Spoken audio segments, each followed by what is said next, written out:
Hey guys, welcome to our latest episode. There's a lot to talk about, even though there was an international break. We'll obviously be talking about one of the biggest stories, that's Lionel Messi going back to India, woohoo, to play another friendly. We've got Ruben Amorim taking over his first game as Manchester United manager. We've also got a suspension for a Spurs player for calling Sun Heung-min out, or actually making a racist comment. I really don't think it was that bad, but again, that's the times that we're living in. But first, I think we should all start with Liverpool and what's all going on behind the scenes. And there was a bit of a hit job at Jurgen Klopp these past few days. Paul Joyce and a couple of other reporters came out with news that Klopp wanted to replace Mohamed Salah in 2022, and it was a management that basically said no and said that they wanted to actually extend Salah's contract. I'm a little bit Uh, miffed about this because Jurgen Klopp never said, is, yeah, sorry. is the source reliable? First of Yeah, all, yeah, that's the thing. So Joyce okay, is like the best source we have for Liverpool news, inside news, because he doesn't post up until he's like 99.9% sure. He got was it. the one, I think, who broke the, no, I think that was Ornstein. So Ornstein and Joyce are the two people that you would trust the most with anything regarding Liverpool. So yeah, as I was saying, it's a little conflicting and really upsetting to me because, Jurgen Klopp has been our manager, and most Liverpool fans from this era consider him to be like the greatest thing uh, because he got us the Premier League title. He put us back on the pedestal. We won the sixth Champions League. We reached so many Champions League finals, and he never really uttered a bad word regarding FSG during his time here. Like, of course, he would say that I would like to spend a little more, or there are a few constraints, but he never lashed out at them. And Joyce coming out and saying something like this about Klopp, and why just Anthony? I'm sure that the issue is that it's not that Liverpool thought that it's just Antony who could replace Mohamed Salah. I'm sure we would have had like 10, 15 names on that list because that's how FSG works. That's how our Moneyball system works, that you have multiple players who could replace starting 11 players. So I just felt that it's a little weird why they decided to push this out during these last 2 weeks. Uh, Liverpool are starved of news, I understand. So you So think FSG has pushed it out through its journalists? Do you think that's what's happened? I do feel there's something like that because otherwise it makes no sense. Why would you do this? Who gains anything from this? Like Paul Joyce is not, he's not. So the thing is, if this was any other journalist, I would understand because they look for bait and clicks and all that. Paul Joyce is not somebody who does that. He rarely posts anything on Twitter. When he posts something, it's obviously some big news. Otherwise, he doesn't really look for, impressions or likes or Mhm. retweets. Most of the Got time, it. you'll see him posting stuff about, proper concrete transfer news, like maybe a Caicedo deal or the Endo deal that we had, or even Chiesa. But Chiesa was obviously coming from Italian sources. So it's not like he needed something to post and push his numbers up or something. Uh, I don't know. It Yeah. just makes no sense to me. From an outside perspective, let's just first address if the rumor is true. I can see, how, right? Because we saw during, the later years of Klopp, there were instances of him and Salah clashing on certain things, especially when he used to take him off. And there's always some underlying thing when these things happen. I've seen that, right? It's never that rosy. That being said, I mean, it's fine, right? Like managers sometimes make calls that are right, sometimes they make calls that are wrong. That doesn't really tarnish his image, right? I think that's totally fine. As to why the story, I think it makes sense. If I was a journalist and if I had a source that basically said that not everything was rosy underneath, that's a story worth exploring, right? That gives you some idea of, no matter what some of these managers try to portray up front, there might be something else going on. I think that's about it. And of course, everything is for clicks at the end of the day. But what is interesting right now is probably we'll segue into it is Salah's contract situation and the contract situation of some other Liverpool stalwarts currently, Radim. Yeah, so all three of our stalwarts, or like I think the three best players that we have, and Allison. So the three best players like Virgil van Dijk, Salah, and Trent Alexander-Arnold are all free agents in the summer. We've been hearing about a new contract discussion for each of them for a long, long time, but we've made no headway into it. Not one of them has signed. I believe Salah and Van Dijk both have hinted that they want to stay. Salah, the most obvious one, because he's posted a lot of stuff on social media. Trent, it's a little dicey, and I wanted to discuss Trent first because during this break, he was injured. He didn't travel with England. But there was these clips and these images coming out of him talking in Liverpool. We don't know what the video is about. Body language experts have already broken down what is being said. Half of them are celebrating because they believe this is the confirmation of Trent's new contract with us. The other half, through some grainy imagery, have somehow decided and deciphered that Trent's upset about this. He looks sad. His toes and his feet are basically in some different angle. His shoulders are down, and this is a goodbye message. Putting that into context, he's been linked with Real Madrid. No, no, it gets better. So he's been linked with Real Madrid for, I think, 8 to 10 months now. What happened was a poster was unfurled, I think, in Madrid with Trent rocking, I think it was Levi's jeans or something like that. I'm not quite sure about the maker's name. And that blew up on the internet because they said, oh my God, Mm. because this is in Madrid, this is a sign, surely. And then a couple of hours later, people said, no, no, no, these ads are all across Europe. It's in Belgium, it's in Amsterdam. It doesn't mean Trent's going Go anywhere. to gang. Go to gang.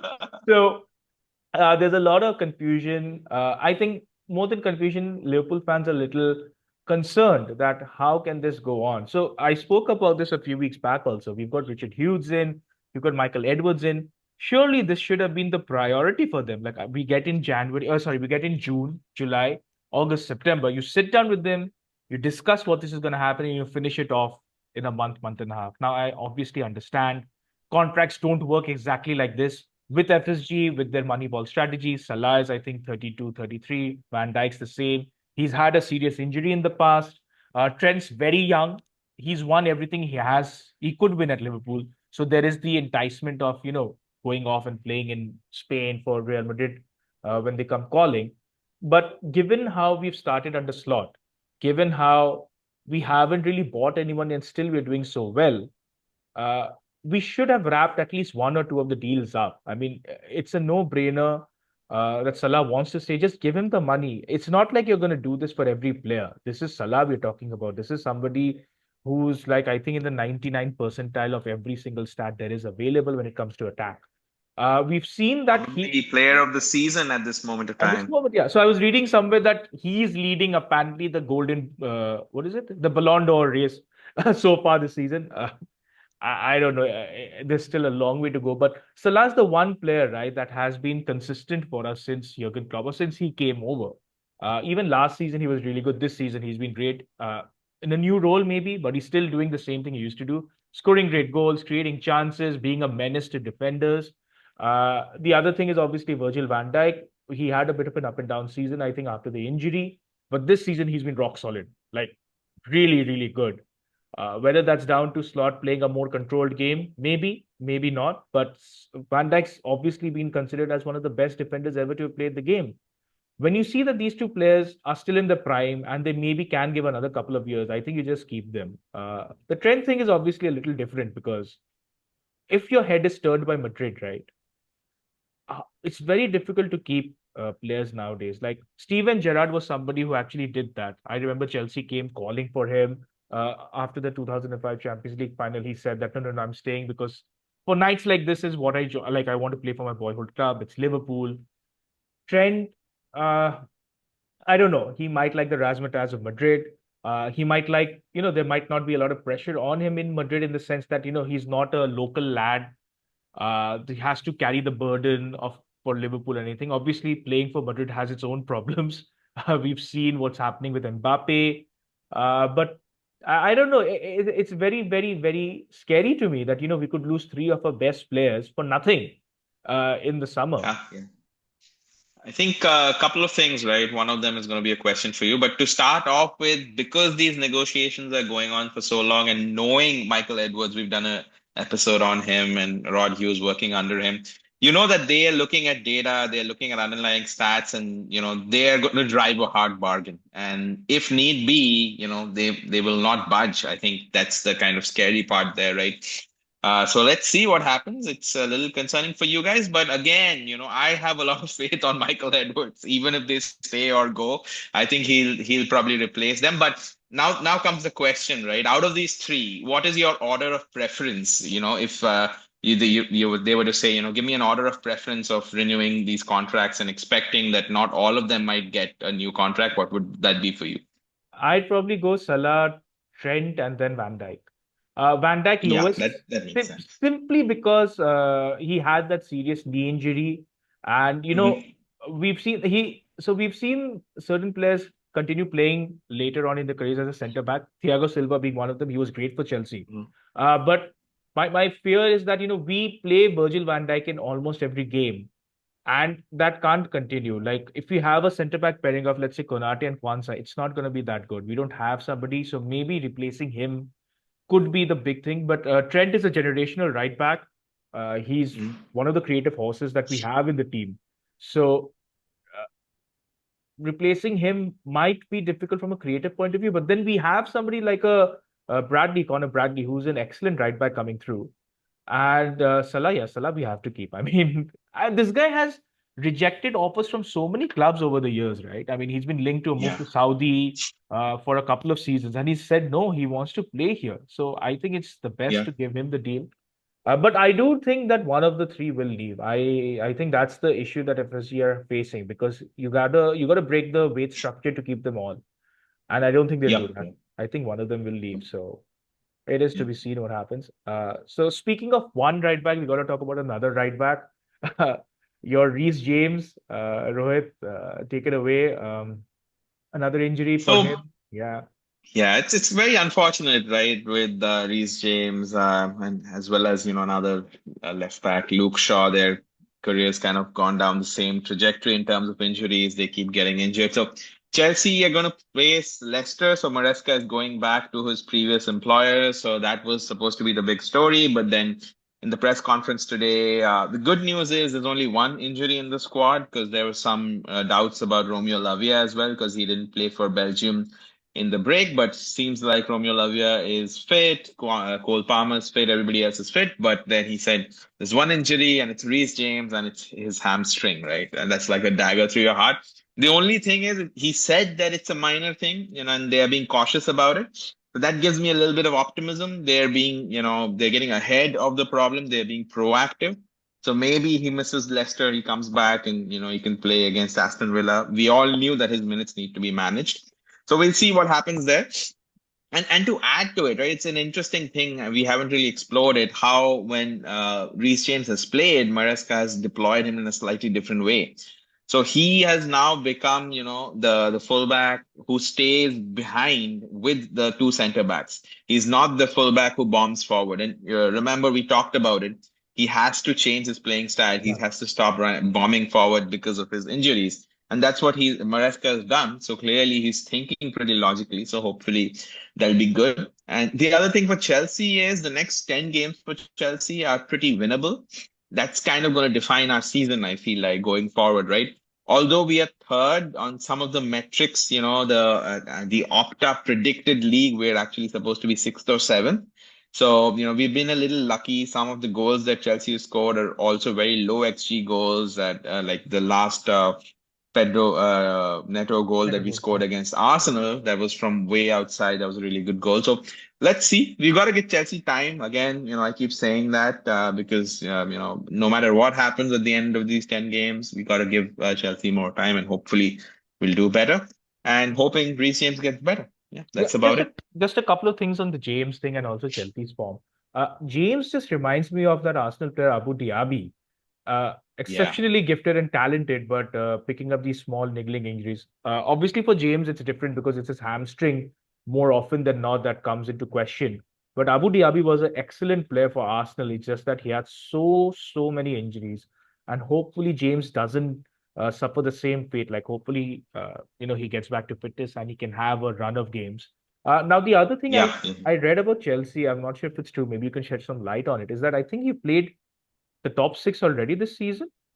Uh, Yeah, we've played at least all of the big teams. Not yeah. Villa, but I think all You of guys have played the big Liverpool. You teams. guys have played United, Arsenal, Liverpool, City. City, Arsenal, yeah, and Yeah. Nottingham Forest. You got to say that they're Yeah, one of Nottingham the Forest. top Yeah, yeah, teams. yeah. We've played Brighton as well. So you're right. I think the only other teams that are kind of concerning for now is Fulham because they've been playing well, and Mhm. Aston Villa, although their form has been up So, and so down. it's not So that bad a start for Maresca. I mean, obviously being no, third, and then obviously there are a lot of teams close to the third position, but it's not that yep, bad. So I think no, it's at least better than a lot of people expected. There's still time needed to yeah, get the best out of Chelsea, obviously. But yeah, I think it was a good decision to take Maresca, and I think it's paying off. We then yeah, also yeah. need to talk about another new manager coming into the Premier League this weekend. Manchester United, 13th in the Premier League, but they have maybe something to look forward to with Ruben Amorim taking over the club. Ruud van Nistelrooy is gone. The first match is a little difficult. I mean, obviously they keep saying that all Premier League matches are difficult and there's no such easy Premier League game. But you're going up against Ipswich. I think they won the last match, Ipswich, if I'm not mistaken.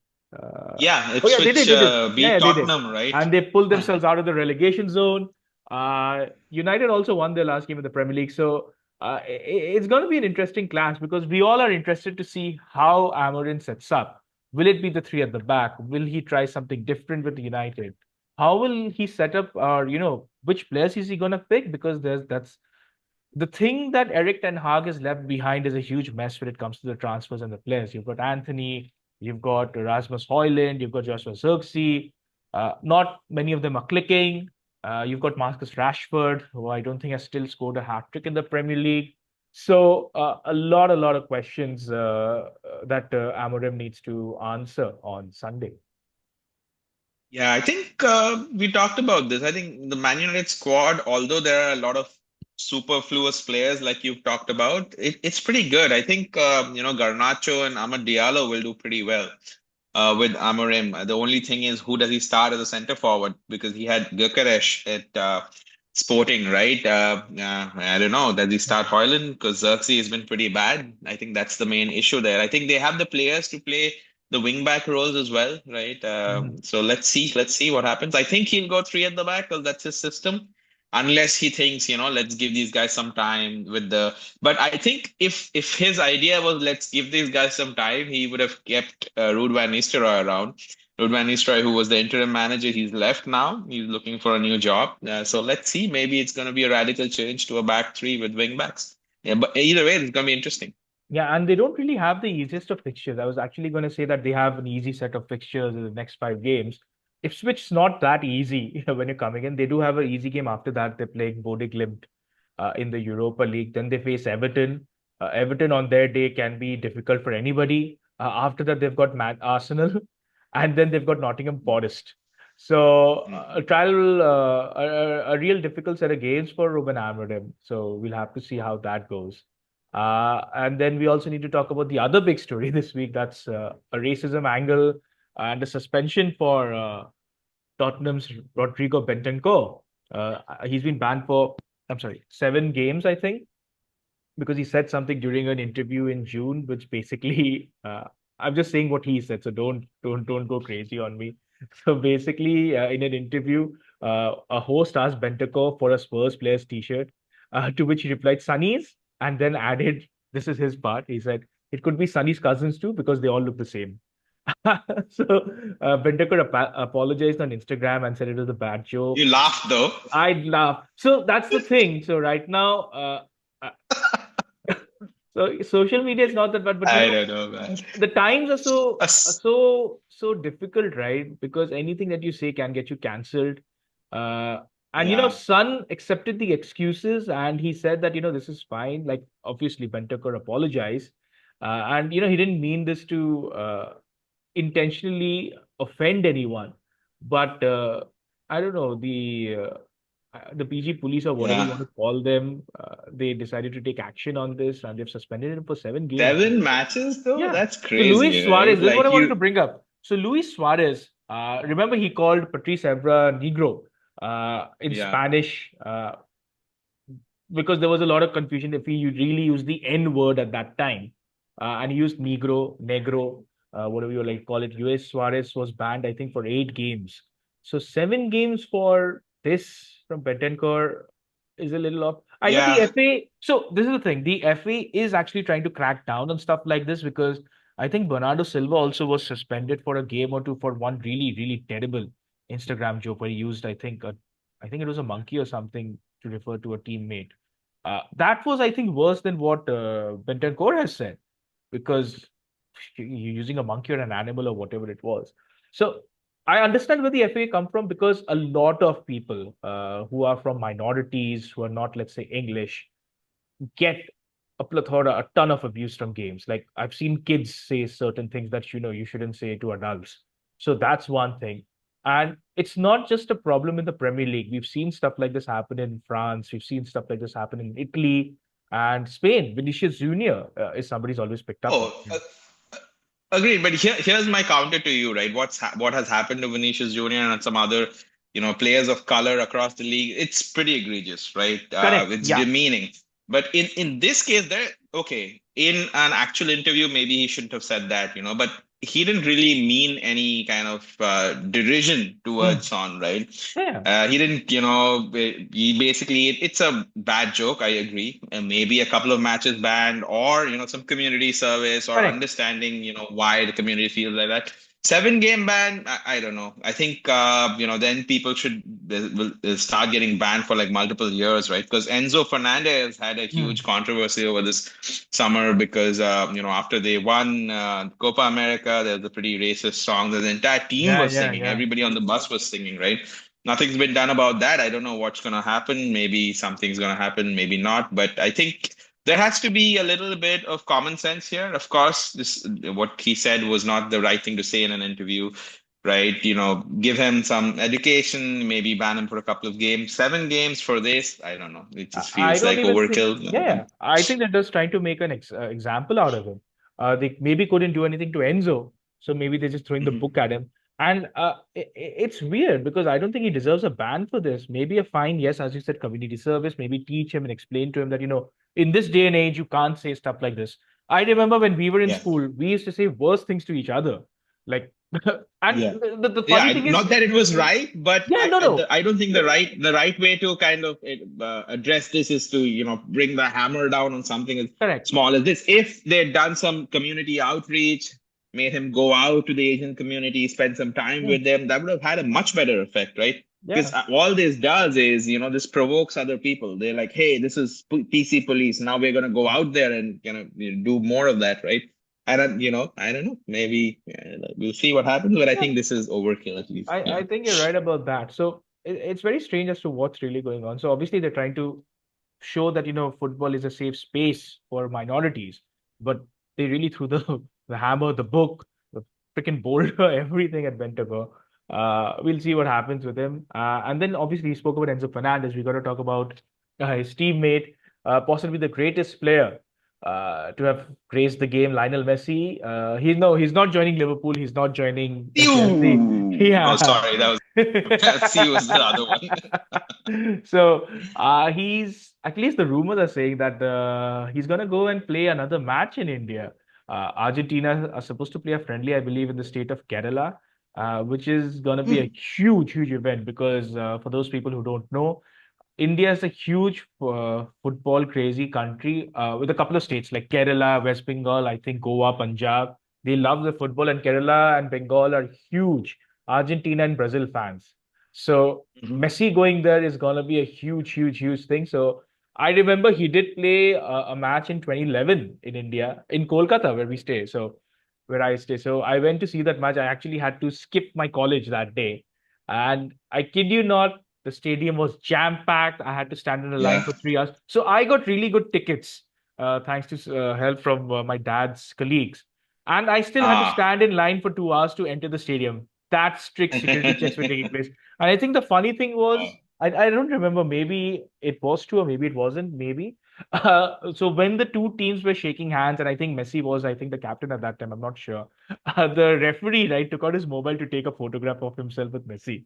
Like, yeah, during that time, I should remember. Oh man. He took a Yeah, selfie, yeah. and people were going crazy. So yeah, Messi I returning think to India is going to be huge. I think when you were in the stadium, my wife also went to see that game because she Oh tells wow. me keeps telling me that, yeah, because she was in Kharagpur in West Bengal at that point of time, so she went down to see that game as well. So yeah, Ah, that just tells you like the star power of Messi, especially in India, in a state like Kerala, West Bengal, where people love football, right? We are both from West Bengal. We love football. We keep talking about football every week. That goes to we show. wait for football I don't know. matches, man. Will you be going down, making a trip to Kerala? Because it's a nice play, part of the country. I'll see. Maybe. It depends Okay. on my schedule, but yeah, it's great. I've seen Messi once, so I'm really happy. The other place that I've seen is obviously, I think you were there. We saw Oliver Kahn's second last game. Was it the Yes. last game against Mohan Bagan? Yeah. Yeah. We Yeah. should have Yeah. a podcast on that. Great, Yeah. great That was a day. fun game. Yeah, so Messi returning to India is going to be big news. There'll be a lot of stories coming out from that. I'm 100% sure. So that's pretty much it for this week's episode. We're really excited for the Premier League returning. And do tell if you like this sort of episodes where we discuss, the top football stories across the week rather than just focusing on the Premier League or stories or like previews. Do like, share, and subscribe to our content and take care. Until next time, bye bye. Bye bye.